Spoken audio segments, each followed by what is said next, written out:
क्योंकि कल जब भी बात हुई आनंद जी से, तो यही बात हुई कि इसको औपचारिक नहीं बनाना है, अपने को तो छोटी छोटी बातों से बात करनी है।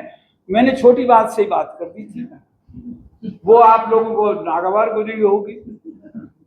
खैर, मैं एक बात और बता दूं, मैंने थानवी जी से पीछे एक बात और कही थी, और जिसका खतरा था वही हुआ। मुझे ये लगता है कि सारी सभा में जो हम लोग बैठे हुए हैं उनमें आचार्य जी पर क्या बीत रही होगी।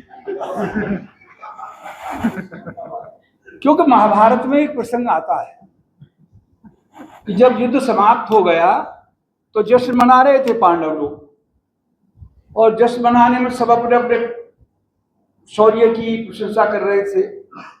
अर्जुन सबसे ज्यादा मुखर थे। जब युधिष्ठिर ने कहा कि भाई देखो, ये सामूहिक कर्म था और इसमें कोई एक व्यक्ति को श्रेय लेने की जरूरत नहीं है, तो अर्जुन गुस्से में था। अर्जुन ने कहा कि आप मत बोलो बिल्कुल भी, क्योंकि सारी गड़बड़ी तो आपने करवाई। तो कृष्ण ने अर्जुन को रोका कि तुम कह क्या रहे हो, तुम्हें पता है क्या है क्या कौन सा अपराध कर रहे हो। अब एकदम अर्जुन को ये एहसास हुआ कि मैं कोई अपराध कर गया, तो कृष्ण से बोले कि महाराज, मैंने जो अपराध किया है उसकी क्या सजा हो सकती है। तो बोले इसकी सजा होती है आत्मघात। तो अर्जुन ने अपना बाण निकाला, तो कृष्ण ने कहा कि सुनो, आत्मघात केवल शरीर के उससे ही नहीं होता है, कि और क्या तरीका है वो बताइए मुझे। कि तुम अपनी तारीफ करो खूब, हम सुनेंगे। तो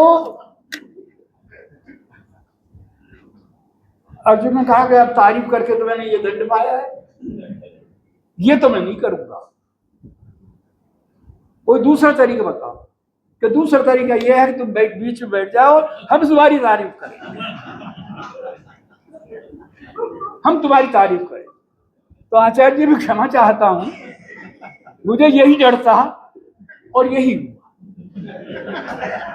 देखिए, आचार्य जी पर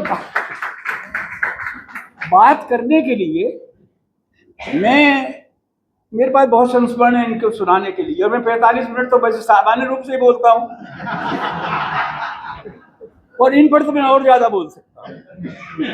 संस्मरण वगैरह मैं नहीं सुनाऊंगा, लेकिन मैं एक बात की तरफ आपका ध्यान आकृष्ट करूंगा कि जिस व्यक्ति की बारे में आप बात कर रहे हैं वो एक रचनाकार है, और एक प्रतिभाशाली रचनाकार है। और देखिए, जो प्रतिभा होती है वो कभी एक आयामी नहीं, कोई प्रतिभा एक आयामी नहीं होती। अगर वो एक आयामी है तो उसमें प्रतिभा का कहीं ना कहीं अधूरापन है। और जो रचनाकार है उसकी बहुआयामिता ही उसको ये संकेत करती है कि तुम्हें इस भाषा में लिखना है, इस विधा में लिखना है, इस तरह से लिखना है। वो उसके अंदर से होती है, और ये अंदर से चलने वाली जो प्रक्रिया है यही रचनात्मक प्रक्रिया है, और इसी से कोई लेखक बड़ा बनता है। क्योंकि लेखक के सामने जो उसका अपना द्वंद्व है, रचना प्रक्रिया का द्वंद्व चलता है, उस द्वंद्व में वो किसी को शामिल नहीं कर सकता, वो अपना है। बहुत ठोस उदाहरण दूं मैं इसका, कि कुकर में हमने सब चीज डाल दी उसमें, और कुकर में हल्दी भी डाली, नमक भी डाला, पानी भी डाला, दाल सब कुछ डाल दिया, हमको सबको पता है कि ये डालिए, आग चूल्हे पर रख दिया। जब वो सीटियां इतनी आनी थी और उतनी सीटी आई और हमने उसको रोक दिया, तो हमारे सामने वो चीज थी नहीं जो हमने डाली थी। उस कुकर में क्या बीता, क्या हुआ, इसको कौन जाने। इसको लेखक ने, रचनाकार ने किस प्रकार रचना की, किस प्रकार वो शब्दों के रूप में हमारे सामने आई, इसको केवल रचनाकार जानता है। और रचनाकार जो जानता है वो एक ये भी जानता है कि मैं जो लिख रहा हूं मैं किसी पर एहसान नहीं कर रहा, वो मैं अपने लिए लिख रहा हूं। स्वांतः सुखाय, ज्यादातर काम रचनाकार स्वांतः सुखाय होती है। वो जब लिखता है तो उसको कोई ये लालच नहीं होता है कि मुझे इससे ये भौतिक लाभ मिलेगा या ये भौतिक लाभ मिलेगा। आजकल तो भौतिक लाभ के लिए लिखते हैं, लेकिन जो असली रचनाकार है, बहुआयामी प्रतिभा वाला रचनाकार है, वो कभी इस लालच से नहीं लिखता कि मुझे ये चीज मिलेगी। दूसरी बात ये है कि जब वो लिखता है, रचना लिखता है, तो उसके सामने केवल एक ही प्रश्न होता है, और वो ये प्रश्न होता है कि मैं अपने लेखन के द्वारा मानव समाज का कल्याण कैसे कर सकता।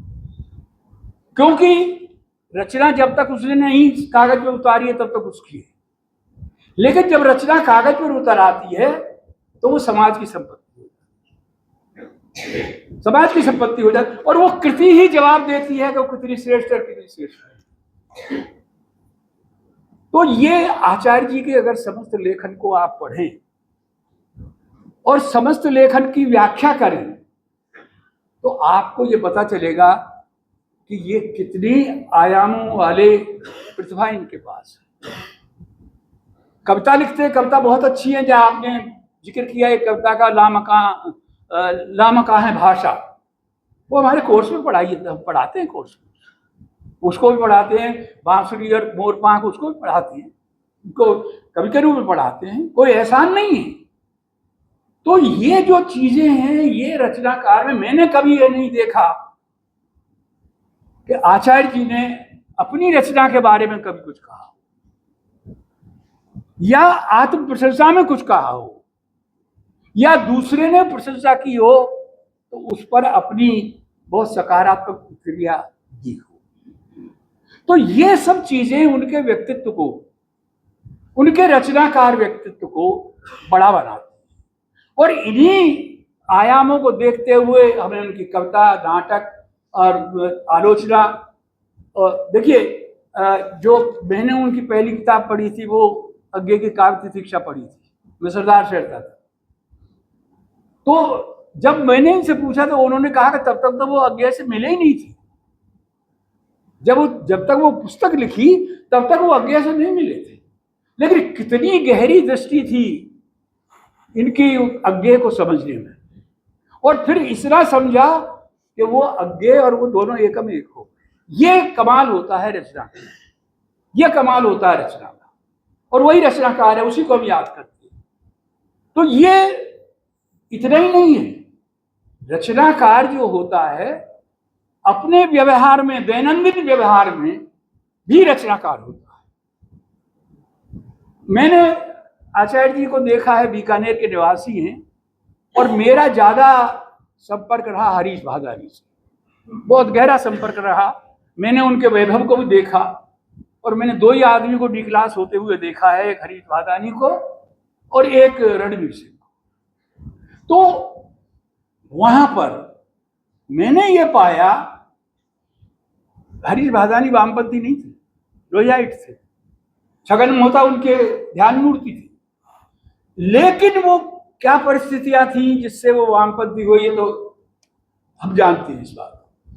खैर, लेकिन मैं एक बात बता रहा हूं कि वैचारिक स्तर पर हरीश भादानी और आचार्य जी का कोई तालमेल नहीं था, लेकिन हरीश भादानी के संकटों को दूर करने में, हरीश भादानी की पारिवारिक समस्याओं का निराकरण करने में सबसे ज्यादा भूमिका आचार्य जी निभाते, और भादानी जी इनकी बात को मानते थे, पूरे सब मानते थे। ये रचनाकार के व्यक्तित्व की बात है, बड़े रचनाकार के व्यक्तित्व की बात है, वो मानते थे। इसका एक प्रसंग में नहीं सुनाऊंगा, खैर छोड़ो। तो बहुत सारी चीजें हैं जो, जैसे आप लोगों ने कहा कि इन्होंने गांधीवाद पे लिखा और इन्होंने अहिंसा कोश भी लिखा, बहुत महत्वपूर्ण कार्य किया इसमें रहते हुए प्राकृत भारती में। वो काम ही इनका यश दिलाने के लिए पर्याप्त है। कविता नाटक तो है। तो वहाँ वो मेरे पड़ोस में एक जो सज्जन रहते हैं, सज्जन ही हैं, वो पैसे वाले हैं, मेरी क्यों परवाह करें। तो वो कभी इधर कुछ डाल दिया, कभी इधर कुछ डाल दिया, कभी उधर कुछ डाल दिया, ऐसे थोड़ी बहुत मुझे अटपटा लगता था। तो मैंने उनसे एक दिन स्लिप भेजी, उसके उनके किनारे पर रख दी कि आप जैनी हैं, आप तो शांति और अहिंसा में विश्वास करते हैं, फिर मुझे ये क्यों तंग कर रहे हैं आप। और अगर आपको अहिंसा का अर्थ समझना हो तो मैं आपको अहिंसा कोर्स दे सकता हूं पढ़ने। वो व्यक्ति चिट को पढ़ करके मेरे पास आया कि साहब मैं क्षमा चाहता हूं, आपको जो तकलीफ हुई, पर वो कोर्स कहाँ है, वो कोर्स कहाँ है, अहिंसा कोर्स कहाँ है। तो मैंने वो कोर्स की प्रति जो आचार्य जी ने संपादित की है, लिखी है, वो मैंने उनको दिखाया। और फिर उन्होंने पूछा साहब ये कहाँ मिलेगा। मैंने बता दिया प्राकृतिक भारती में ले आओ। अब लाए नहीं लाए ये मुझे पता है, लेकिन ये काम जब साहित्य इस तरह का काम करता है ना जीवन में, तब वो साहित्य सार्थक भी होता है। और इसकी सार्थकता की तरफ हमको विशेष ध्यान देना चाहिए कि आचार्य जी ने कितना सार्थक काम किया है, जो मनुष्य को मनुष्य बना रहा है और जो हमको और ज्यादा आगे बढ़ने की प्रेरणा दे रहा है। बहुत बहुत धन्यवाद। मैं कम बोला।